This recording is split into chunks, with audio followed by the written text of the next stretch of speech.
A verdade sufocada, a história que a esquerda não quer que o Brasil conheça. Tribunal Vermelho e os justiçamentos do PCB. Segundo a esquerda radical, revolucionários comunistas não é assassino. Os assassinatos de pessoas, inclusive de seus companheiros de partido, são chamados de, entre aspas, justiçamentos, feito em nome da, entre aspas, liberdade e da democracia.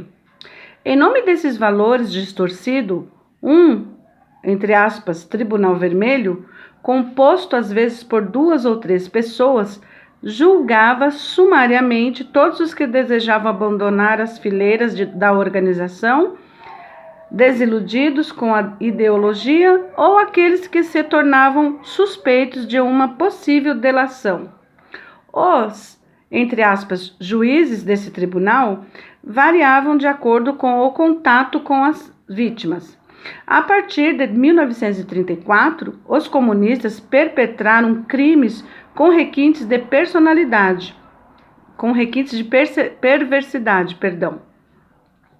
em nome de sua ideologia, para eliminar não só os representantes da lei que os combatiam, mas também para justiçamento de alguns de seus próprios companheiros. Os justiçamentos abaixo relacionados sugerem que muitos outros podem ter sido cometidos, sem que os seus autores e suas vítimas chegassem ao conhecimento público. Tobias Warkawski, 1934.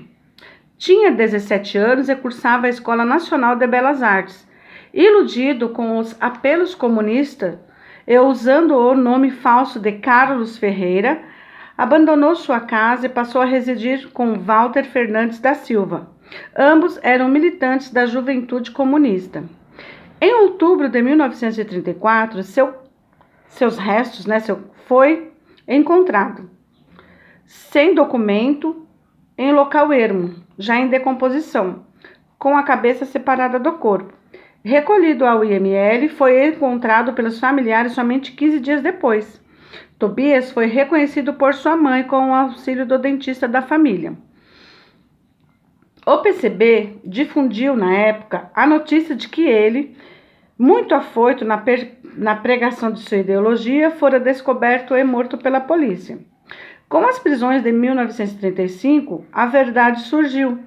O famigerado tribunal o condenará à morte e o executará. Seus juízes foram Honório de Freitas Guimarães, Pascácio Rio de Souza, Vicente Santos e Guilherme Marcário Jolis ou Jean Jolis.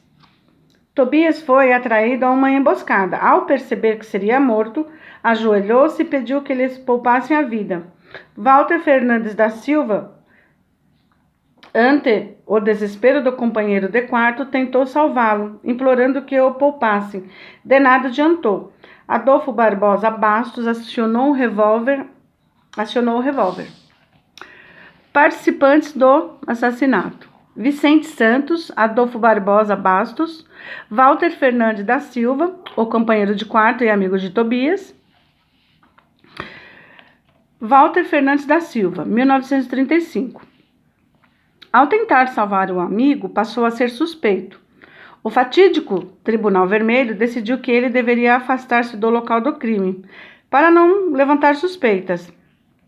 Walter cumpriu as ordens do partido e viajou para Recife, onde, alguns dias depois, apareceu morto na Praia do Pina.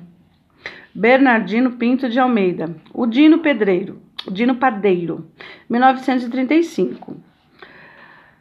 Acusação de traição por Honório de Freitas Guimarães foi julgado e condenado pelo Tribunal Vermelho. O secretário-geral do partido, na época, o Miranda, e Luiz Cupelo Colônio atraíram-no a uma emboscada. Dino levou uma coronhada e 4 tiros, sobreviveu à ação e relatou a tentativa de assassinato. Afonso José dos Santos, 1935. O Tribunal Vermelho do PCB, já na clandestinidade, depois da derrota da intentona comunista, julgou-o condenando à morte. O executor, José Emílio dos Santos, membro do Comitê Estadual do PCB no Rio de Janeiro, foi ao mesmo tempo delator e executor da sentença. Somente em 1941 o crime foi esclarecido. Elvira Cupelo Colônio ou Elza Fernandes, 1936. O irmão de Elvira, Luiz Carlos Cupelo Colônio, era membro do PCB e costumava levar os companheiros para reuniões em sua casa. Elvira, uma menina de 16 anos, encantava-se com os discursos do chefe do grupo, o secretário-geral do Partido Comunista do Brasil, PCB, Antônio Maciel Bonfim. O Miranda, né? Em 1934, tornou-se amante de Miranda, que também usava o nome falso de Alberto Fernandes e passou a ser conhecida como Elza Fernandes ou Garota. Quando ela foi morar com o amante, seu irmão imaginou a oportunidade de projetar-se no partido. Com o fracasso da intentona, em janeiro de 1936, Miranda e Elza, entre aspas, né, foram presos em sua residência. A polícia concluiu que Garota, o codinome dela, pouco poderia acrescentar ao depoimento de Miranda. Foi solta por ser menor. Logo depois, vários outros membros do PCB foram presos e as suspeitas recaíram sobre ela. Julgada pelo Tribunal Vermelho, os juízes, pressionados pelo parecer de Luiz Carlos Prestes, decidiram condená-la à morte. Há autores da execução: Eduardo Ribeiro Xavier, o Abóbora; Honório de Freitas Guimarães, o Milionário; Adelino de Cola dos Santos, o Tampinha; Francisco Natividade Lira, o Cabeção; e Manuel Severino Cavalcante, o Gaguinho. Elvira, ou Elza, foi enterrada no quintal da casa onde fora assassinada. Anos depois, seu irmão exumou o cadáver e escreveu a Miranda, o amante de sua irmã, o seguinte bilhete: Rio, 17 de 4 de 1940. Meu caro Bonfim, acabo de assistir à exumação do cadáver de minha irmã Elvira. Reconheci ainda a sua dentadura e seus cabelos. Soube também da confissão que elementos de responsabilidade do PCB fizeram na polícia de que haviam assassinado minha irmã Elvira. Diante disso, renego o meu passado revolucionário e encerro as minhas atividades comunistas. Do teu sempre amigo, Luiz Cupelo Colônio. Maria Silveira, Aneli, 1940. Elisário Alves Barbosa e Maria Silveira, Aneli, eram namorados e também militantes do PCB. Residiam em São Carlos, São Paulo. Acabado o namoro, Elisário acusou-a de não merecer mais a confiança do partido. O Tribunal Vermelho condenou-a à morte no Rio de Janeiro. Os participantes: Ricardo Sarum, Antônio Vitor da Cruz e Antônio Azevedo Costa. Para executar a sentença, usaram o táxi de Domingos Antunes Azevedo, o paulista. No local da Floresta da Tijuca esperavam Diocesano Martins e Daniel da Silva Valença. Domingos Antunes Azevedo, o paulista, 1941. Preocupado com a possível descoberta do assassinato de Nelly, o Tribunal Vermelho decidiu eliminar o motorista de táxi que transportou seus executores.